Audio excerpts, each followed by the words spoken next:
안녕하세요. 원영석입니다. 오늘 원영석의 진실정치 애청해주셔서 감사합니다. 예, 제가 2주 동안 휴가를 다녀왔는데요. 휴가는 이제 한국에 다녀왔습니다. 휴가가 있는 동안에 역시 이런저런 뉴스들이 많이 터져 나왔는데, 특히 이제 지난 주말 동안 나온 뉴스들은 이제 보수 진영, 미국 보수 진영이 쌍수를 들며 반길 만한 그런 뉴스들이었어요. 자, 그래서 지금 보수 진영은 이제 연방대법원이 올 회기를 마치면서 지금 6대3 이제 확실한 보수 우위를 장악하고 있지 않습니까? 연방대법원이. 구도에 따라서 확실하게 우클릭 했습니다. 그러니까 도널드 트럼프가 얼마나 막강한 영향력을 여전히 행사하고 있는지 여러분께서 아실 수가 있어요. 비록 대통령은 조 바이든이지만 연방대법원이 계속해서 우클릭하면서 미국에 다시 한번 보수 물결을 일으키고 있습니다. 사법 시스템이 이끌고 있어요. 6대3 결정으로 논란 많았던 바이든 학자 융자금 탕감 계획을 무산시켰습니다. 근데 이제 이거 갖고 이제 논란이 많죠. 왜냐면 학자금, 특히 이제 대학교 등록비가 너무 비싸졌어요, 미국에서. 그래서 이제 보수 진영에서는 그렇게 얘기를 하고 있죠. 대학교 등록비를 잡아야 된다. 이제 그런 스탠스라고 할 수가 있겠습니다. 그리고 하지만 학자금 탕감은 안 된다. 그렇게 주장했는데 이겼어요. 이번 판결에서 큰 승리입니다. 보수 진영에 있어선. 이미 낸 사람들은 뭐냐 그러면 그런 논리였죠. 무엇보다 이제 한인 그리고 아시안 커뮤니티에서 반길 만한 뉴스는 소수계의 우대 정책을 위헌이라고 그렇게 판결을 내린 겁니다. 그러니까 affirmative action이 이건 위헌이다 이렇게 판결을 내린 겁니다. 그래서 대학 입시에서 그동안에 이제 소수계 학생들을 우대해 오지 않았습니까? affirmative action. 그러니까 여기서 소수계는 한인, 아시안을 말하는 게 아니라 흑인을 얘기하는 거예요. 구체적으로. 흑인들이 이제 affirmative action 통해서 이렇게 대학에 많이 들어갔고, 솔직히 뭐 버락 오바마 같은 경우에도 affirmative action 통해서 이렇게 엘리트 대학에 갔죠. 뭐 옥시데널 칼리지에 있다가 컬럼비아로 전학 가고 이제 하버드 법대 간 케이스인데, 오바마도 그렇고 사실 뭐 보수 진영에서도 affirmative action 혜택을 받은 사람이 있어요. 뭐 레리 얼더 논객도 보수 진영 논객도 이분도 affirmative action을 완강히 반대하는 분이에요. 특히 이제 대학에서 흑인들이 제대로 졸업을 못한다 그런 주장을 펼쳤습니다. 그렇게 그 가산점을 받아서 좋은 대학에 가더라도 졸업이 힘들다 이렇게 주장을 펼쳤는데, 근데 레리 얼더 역시 affirmative action 혜택 받은 사람입니다. 저하고 인터뷰에서 그렇게 얘기를 했어요. 자기가 솔직하게 affirmative action 혜택 받았다고. 혜택 받지 않았어도 자기는 좋은 대학 갈 수 있었다 이렇게도 얘기를 했습니다. 그래서 이제 명문대는 물론 뭐 명문대에 요새 계속 논란이 되고 있죠. 그 레거시 입학, 자녀들의 입학에 혜택이 있다 뭐 그런 논란도 있는데, 명문대 그리고 이제 주립대, 미국 주립대들도 이렇게 뭐 졸업하는 게 그렇게 막 쉽지만은 않죠. 그러니까 주립대들 가면은 이제 인정을 받는데, 미국에서 주립대까지 신입생 선발 방법을 전면 이번에 개편하게 됐습니다. 그러니까 아시안 학생들이 소송을 걸었어요. 그래서 하버드의 경우에는 소수계 우대로 흑인 학생들이 전체 신입생 7%에서 15%로 2배나 급증해 있습니다. 그러니까 흑인 학생들이 너무 혜택을 많이 받는다 이런 논란이 컸죠. affirmative action 통해서. 뭐 SAT 같은 경우에는 아시안 학생이 흑인 학생보다 450점 더 많이 받아야 하버드 예일에 갈 수 있다. 그런 뉴스 보도도 계속 나왔습니다. 닦아놓고 이제 아시안들이 피해자였던 거죠. 솔직히 이 케이스에 있어서는.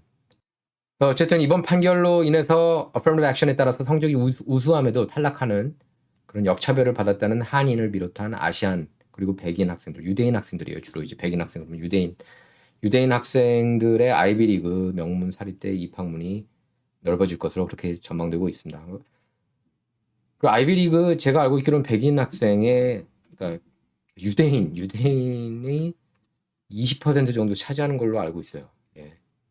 그래서 이제 반대 진영에서 그렇게 얘기를 하고 있죠. 이렇게 되면은 완전히 백인하고 그러니까 유대인하고 아시안이 판을 치는 것 아니냐. 그러니까 그런 논란이 있습니다. 이렇게 엘리트 대학에 많이 가면 이들이 결국 기득권, 엘리트층을 형성하는데, 다 그러면은 유대인하고 아시안판 되는 거 아니야? 뭐 이렇게 백인판 되는 거 아니야? 이렇게 지적을 하는 거죠. 반대 진영에서는. 어느 정도는 솔직히 일리가 있다고 봐요. 그렇게 되면 이제 하버드, 예일에 이제 다 흑인 학생들은 빠져야 되는 거냐? 성적 순으로만으로 딱 자르면. 그리고 이제 흑인들 같은 경우는 가정 환경이 이제 어려운 상황이 많죠. 근데 어쨌든 이번 판결이 분명히 한인 그리고 아시안 커뮤니티한테 입학, 대학교 입학에 있어 유리한 판결이라는 것은 부인할 수 없는 사실입니다. 예. 여러 한인이 쌍수를 들며 반기지 않았을까 싶어요. 근데 이제 문제는 대학들이 알아서 긴다는 거죠. 이렇게 그 판결을 내려도 대학들이 알아서 이렇게 가려내는 그런 케이스가 있습니다. 좀 캘리포니아 같은 경우에도 사실 affirmative action이 위헌이거든요. 그리고 위법이라고 그 주민들이 반대를 했어요. 그럼에도 불구하고 이제 대학들이 알아서 흑인 학생들을 더 많이 뽑고 아시안 학생을 이렇게 많이 내보내는, 줄이는, 아예 입학도 하지 못하게 하는 그런 경우가 비일비재합니다. 앞으로 소송이 난무할 것 같아요. 그래서 이 케이스를 이렇게 이제 대법원에서 판결을 내렸기 때문에 아시안 커뮤니티에서 계속 소송을 제기할 것으로 보입니다. 어쨌든 아시안 정치력이 많이 신장됐다고 볼 수가 있겠어요. 이번 판결을 보면은. 자, 이런 가운데 이제 흑인들의 반발이, 흑인 농객들의 반발이 큽니다. 조이 리드, MSNBC의 좀 정신 나간 그런 진보 인사인데, 조이 리드 같은 경우에는 자기가 어퍼머티브 액션 아니었으면 하버드 못 갔다 이렇게 얘기를 하고 있고요. 그리고 제가 주요 뉴스들을 쫙 돌아보도록 하겠습니다. 지금 그 전국 여러 여론조사에 따르면 조 바이든이 미국 역사상 70년 내 가장 인기가 저조한 대통령이라는 기록이 나왔습니다. 이런 가운데 이제 미중 관계가 악화되고 있는데요. 중국이 방첩법을 강화하고 대외관계법을 제정한 가운데 미국 정부가 이제 자국민의 중국 여행에 대해 주의할 것을 안내했습니다. 국무부 홈페이지에 따르면 연방정부는 중국 본토 그리고 홍콩, 마카오에 대해서 자의적인 구분 가능성을 우려하면서 이들 지역에 대한 여행을 재고할 것을 권고하는 안내를 최근 게시했습니다. 그러니까 사실상 중국 가지 말라 뭐 이런 얘기죠. 국무부는 중국 정부가 공정하고 투명한 절차 없이 현지법을 자의적으로 집행하고 있다면서 여기에는 미국 시민 및 다른 국가 국민에 대한 출국 금지 조치도 포함된다고 밝혔습니다. 그러면서 국무부는 중국에서 미국 국민이 부당하게 구금될 위험성이 있다고 판단하고 있다. 그러면서 중국을 여행하거나 거주하는 미국 시민들은 범죄 혐의에 대한 정보 없이 영사 서비스도 받지 못하면서 구금될 수도 있다고 지적했습니다. 중국이 워낙 인권이 약한 나라라는 거 여러분께서 잘 아실 겁니다. 기본적으로 독재 국가이기 때문에 그렇게 나올 수 있는 거고 여기에 대해서 이제 바이든 정부가 대응을 하고 있는 거죠. 그러면서 기업인, 전직 정부 인사, 학자, 중국 국민 친척, 언론인, 뭐 이런 외국인이 국가안보법들에 대한 위반 혐의로 신문을 받고 구금됐다고 했습니다. 중국 정부는 중국에서 살면서 일하는 미국 시민들을 신문 구금하고 추방했다고 했습니다. 그러면서 광범위한 문서, 데이터를 국가기밀로 간주하고 외국인을 간첩 혐의로 기소할 가능성, 또 중국 정부, 홍콩, 마카오를 비판하는 전자메시지 발신 시 처벌 가능성을 언급했습니다. 역시 중국이에요. 중국 정부는 이달 1일부터 간첩 행위의 기밀 정보 및 국가안보와 이익에 관한 문건, 데이터에 대한 정탐, 취득, 매수, 불법 제공을 추가한 개정된 방첩법을 시행하고 있죠.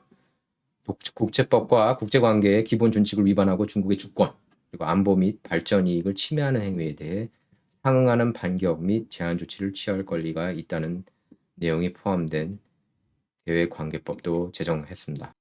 그래서 이제 구체적으로 니콜라스 번스 주중 미국 대사는 지난달 방첩법과 관련해서 이렇게 얘기를 했어요. 합작 투자 검토를 위해 실사 데이터를 수집하는 활동도 간첩 행위 정의에 포함된다.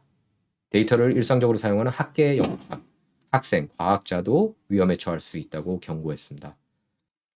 그리고 토니 블렁컨, 지난달 18일부터 19일 베이징을 방문한 토니 블렁컨 국무부 장관도 외교장관 회담 계기에 중국에 부당하게 구금되거나 출국 금지된 미국 시민 사건을 해결하는 게 미국의 최우선 과제다라고 강조를 했습니다. 자, 그리고 이런 밈이 올라와 있어요. Just how stupid do they think we are? 트럼프 랠리예요. 또 이번에 5만 명 기록적으로 많은 숫자가 트럼프 유세를 지켜봤습니다. 메인스트림 미디어 역시 블랙아웃하고 있습니다. 바이든 해리스는 이렇게 유세장에 딱 요 사람들만 온 거예요. 여러분께서는 조 바이든 연설하면 가시겠습니까? 자, 여러분 뉴욕 포스트에서 보도했는데요. Bud Light now selling far less for less than water in some U.S. warehouses following Dylan Mulvaney fiasco. Dylan Mulvaney 트랜스젠더 관종인 것 같아요. 예. 이 사람하고 버드라이트하고 손잡기 시작하면서 이제 버드라이트 판매량이 쭉쭉 떨어져서 지금 멕시코 맥주한테 1위 자리를 내줬죠. 모델로한테. 지금 물보다도 이제 잘 팔리지 않고 있다고 합니다. 버드라이트가. 일단 이번 방송은 여기서 마치도록 하겠고요. 제 채널 원영석의 문화전쟁 채널에서도 제가 이제 인디아나 존스 영화에 대해서 다룰 텐데, 예. 인디아나 존스하고 플래시, 에즈라 밀러 논란이죠. 그거에 대해서 다룰 텐데, 많은 애청 부탁드립니다. 그리고 문화 충격도 많은 애청 부탁드립니다. 감사합니다.